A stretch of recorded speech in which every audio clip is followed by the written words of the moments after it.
तस्मै श्रीगुरवे नमः। નમસ્કાર બાળ મિત્રો, શ્રી સંસ્કાર પ્રાથમિક શાળા ઓનલાઈન એજ્યુકેશનમાં આપ સૌનું હાર્દિક સ્વાગત છે। ધોરણ 1 ગુજરાતી કલરવ, પાઠ 7મો, જેનું નામ છે ચપટી વાગી। તો ચપટી એટલે શું તમે બધા વગાડતા જ હશો, અને ન વગાડતા હોય તો અંગૂઠો અને વચ્ચેની આંગળી, જે સૌથી મોટી આંગળી રહેલી હોય છે એ બંનેને જોડવાથી જે ચપટી વાગે એને ચપટી કહેવામાં આવે છે। તો તમે જરૂર પ્રયત્ન કરજો અને વાલી પાસેથી શીખજો। તો અહીંયા એક સરસ મજાનું ચપટીનું ગીત આપેલું છે, તે તમે પણ મારી સાથે ગાવાનો પ્રયત્ન કરજો।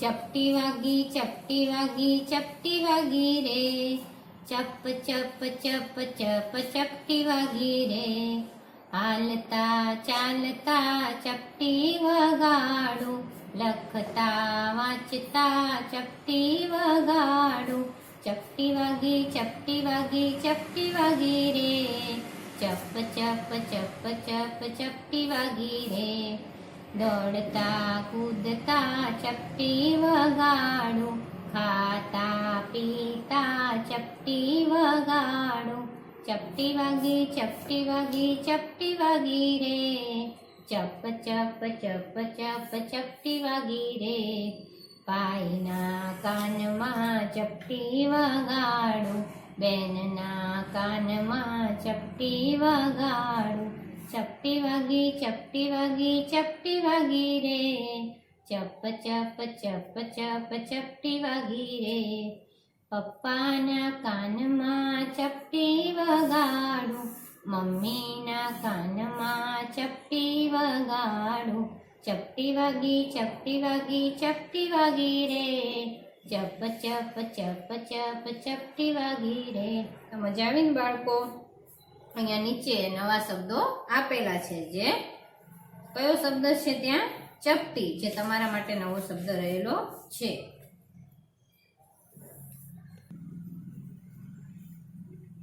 અહીંયા તમને આપેલું છે, જવાબ આપો। તો પહેલું છે, તમે કોના કોના કાનમાં ચપટી વગાડશો? તો આગળ આપણે ગીતમાં જોઈ ગયા, મમ્મી પપ્પા અને ભાઈ બહેનના કાનમાં આપણે ચપટી વગાડશું। તો તમે પણ જરૂરથી વગાડજો। અવાજ આવે છે કે નહીં? તમારા મમ્મીનું નામ શું છે? તો તમારા મમ્મીનું નામ તો તમને બધાને ખબર જ હોય, તો જે નામ હોય એ અહીંયા લખવાનું, મારા મમ્મીનું નામ આ છે। પછી છે, તમારા પપ્પાનું નામ શું છે? તો પપ્પાનું નામ ત્યાં લખવાનું। તમારા ભાઈનું નામ શું છે? તો તમારા ભાઈનું નામ જે હોય એ અહીંયા લખજો। તમારા બહેનનું નામ શું છે? તો બહેનનું નામ પણ અહીંયા લખજો। તમારાથી મોટું કોણ છે, ભાઈ કે બહેન? જો બહેન મોટી હોય તો બહેન લખવાનું, ભાઈ મોટો હોય તો ભાઈ લખવાનું।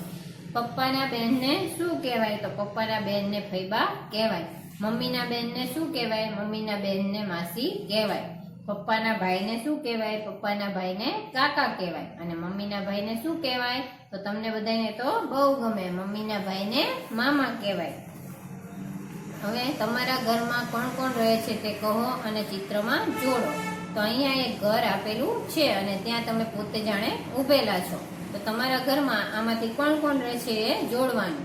તો મમ્મી, પપ્પા, ભાઈ, બહેન, દાદા અને દાદીનો ચિત્ર આપેલા છે। તો તમારા ઘરે આમાંથી કોણ કોણ છે તે તમારે જોડવાનું છે।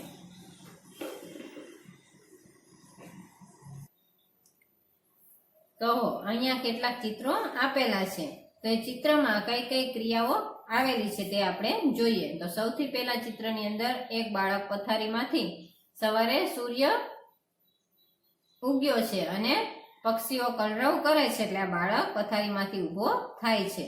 બીજા ચિત્રની અંદર બાળક નાહીને બહાર નીકળેલો છે। ત્રીજા ચિત્રની અંદર બાળક દાદી માટે ફૂલ લઈને આવે છે મંદિરે ચડાવવા માટે ભગવાનને।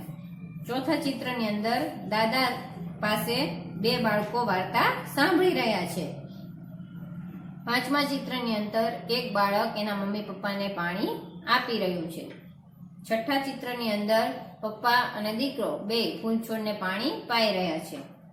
સાતમા ચિત્રની અંદર એની મમ્મી કામ કરી રહી છે અને દીકરી ફ્રૂટ લઈને આવી રહી છે।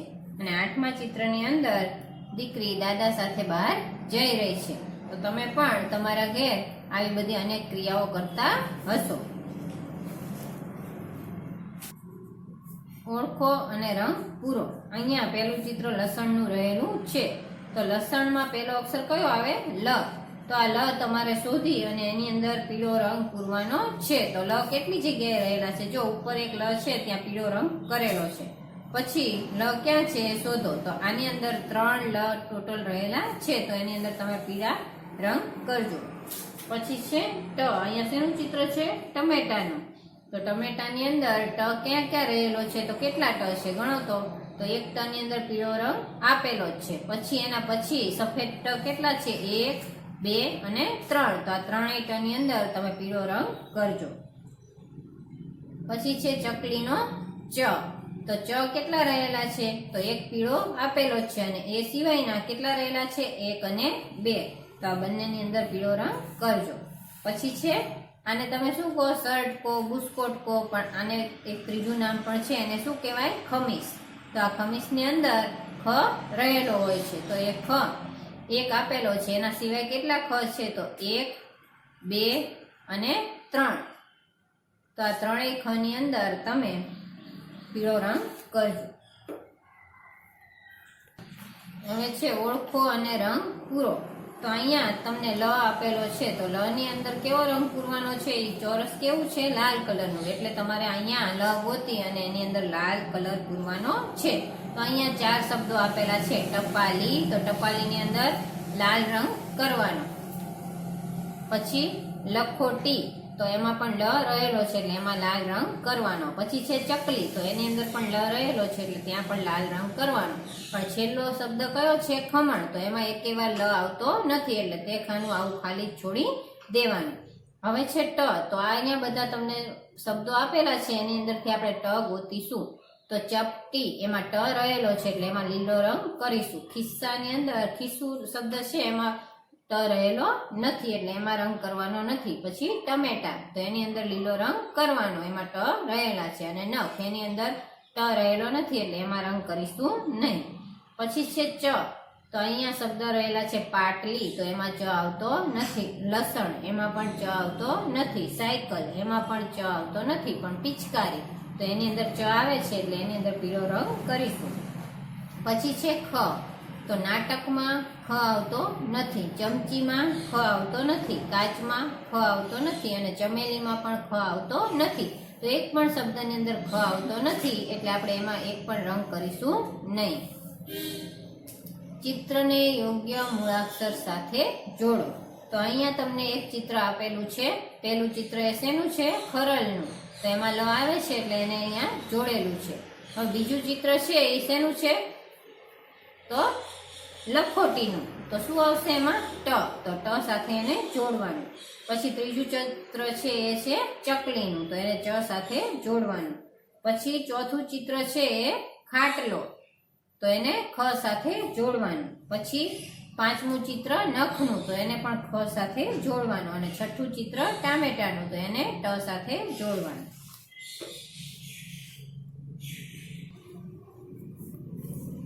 વાંચો. જો અત્યાર સુધી તમે શબ્દો સરસ મજાના લખતા અને વાંચતા શીખી ગયા. હવે 1 થી વધારે 2 શબ્દ અથવા 2 થી વધારે શબ્દો જોડાય તો એને શું કહેવાય? વાક્ય કહેવામાં આવે છે. તો એવા સરસ અહીંયા નાના નાના વાક્યો આપેલા છે, જે તમને વાંચવાની ખૂબ મજા પડશે. તો હું વાંચું છું, તમે પણ મારી સાથે ઘરે વાંચજો. સરસ લખ. ચમન લખ. ટપાલી આવે. ટપાલ લાવે. ખાતર નાખ. ખેતરે ખાતર નાખ. કાતર લાવ. મીના કાતર લાવ. મિનલ ભણે છે. વિરલ ગણે છે. સિતાર વગાડ. નીતિન સિતાર વગાડ. રીના પાણી આપે છે. ટીના પાણી પીએ છે. કરીમા કેરી ખા. વીણા દાડમ ખા. આંગળી ફેરવો. તો તમે બાળમિત્રો બાલમંદિરમાં હતા ત્યારથી જ તે કક્કો લખતા હોય છો. તો આંગળી ફેરવો એટલે શું? જો અહીંયા તમને જાણે ઓલા તીર હોય એવા એરા આપેલા છે, એટલે કઈ રીતે અક્ષરનો વળાંક કરવો તે તમને ખબર પડે. તો લ ની અંદર આગળનું પાંખડું જોશો તો 3 એરા આપેલા છે, તો એ રીતે આંગળી ફેરવવાની. પછી કઈ બાજુ? પછી આડો લીટો છે ત્યાં આંગળી ફેરવવાની, પછી સીધો લીટો છે ત્યાં. તો એવી રીતે લ થાય. આવા વળાંકની અંદર તમારે સુંદર અક્ષરે લ લખતા શીખવાનું. પછી છે ટ. તો ટ બાજુ એરો તમે જોશો તો નીચેની તરફ ઉપરથી આવે છે, તો એ રીતે આંગળી ફેરવજો. પછી છે ચ. તો ચ ની અંદર તમે જોશો તો ચ કઈ રીતે લખાય? તો અહીંયા તમને આ લાલ ટપકું ફરતું દેખાય છે, તો ચ એ દિશામાં એ રીતે લખજો. પછી છે ખ. તો ખ કઈ રીતે લખાય છે? તો ખ નું આગળ પણ પાક્યું વળે છે અને પાછળ જ્યાં ખ પૂરો થાય છે ત્યાં પણ તમારે સેજ વળાંક આપવાનો. તો આવી રીતે સુંદર અક્ષરે નીચે જો તમને અડધો લ, પછી આખો લ, અડધો ટ, આખો ટ, અડધો ચ, આખો ચ અને અડધો ખ, આખો ખ આપેલો છે સુંદર વળાંકવાળા અક્ષરે. તો એની જેમ જ સુંદર અક્ષરે તમે ત્યાં નીચેના ખાનામાં લખજો. અહીંયા તમને રસ્વઈની, દીર્ઘઈની, પછી માત્રની અને બે માત્રની નિશાનીઓ આપેલી છે. તો આ બધી નિશાનીઓ કઈ જગ્યાએ કઈ લીટીમાં કેવી રીતે અડે છે તે બરોબર જોઈ અને એવી જ રીતે તમે કરજો. પછી છે લ. તો એ તમને એક લ આખો આપેલો છે, પછી બધા ટપકા ટપકા આપેલા છે, તો એના ઉપર પહેલા ઘૂંટવાના અને પછી નીચે સુંદર અક્ષરે લખવાના. એવી જ રીતે ટ, ચ અને ખ પણ તમે કરજો. વાંચો અને લખો. પૈસા. તો અહીંયા તમારે બાજુની અંદર જ્યાં ખાલી લીટી રહેલી છે ત્યાં પૈસા લખવાના. દૈનિક, જૈમિની, વૈદ, પછી ચૈતર, સૈનિક, ઐરાવત, નૈના. તો આવી રીતે તમે અક્ષર શબ્દોને બોલતા જજો અને લખતા જજો.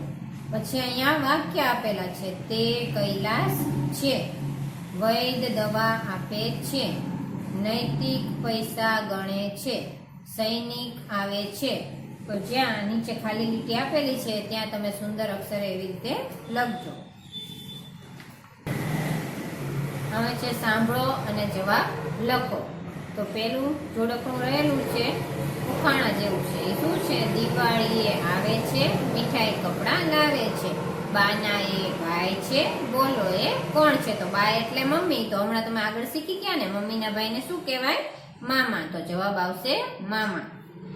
મને કહે છે બેબી, મમ્મીને કહે છે ભાભી, પપ્પાને કહે છે મોટા ભાઈ, બોલો એ મારા કોણ થાય? તો કોણ થાય? એ પપ્પાને મોટા ભાઈ કહે છે એટલે પપ્પાનો નાનો ભાઈ આપણું શું થાય? કાકા. તો અહીંયા લખવાનું કાકા. પછી છે હાથે લાકડી, આંખે ચશ્મા, સૌથી મોટા છે એ ઘરમાં, પપ્પાના એ પપ્પા થાય, બોલો એ મારા કોણ થાય? તો પપ્પાના પપ્પા આપણા શું થાય? દાદા થાય. તો અહીંયા લખવાનું તમારે દાદા. તો મજા આવી ને બાળકો?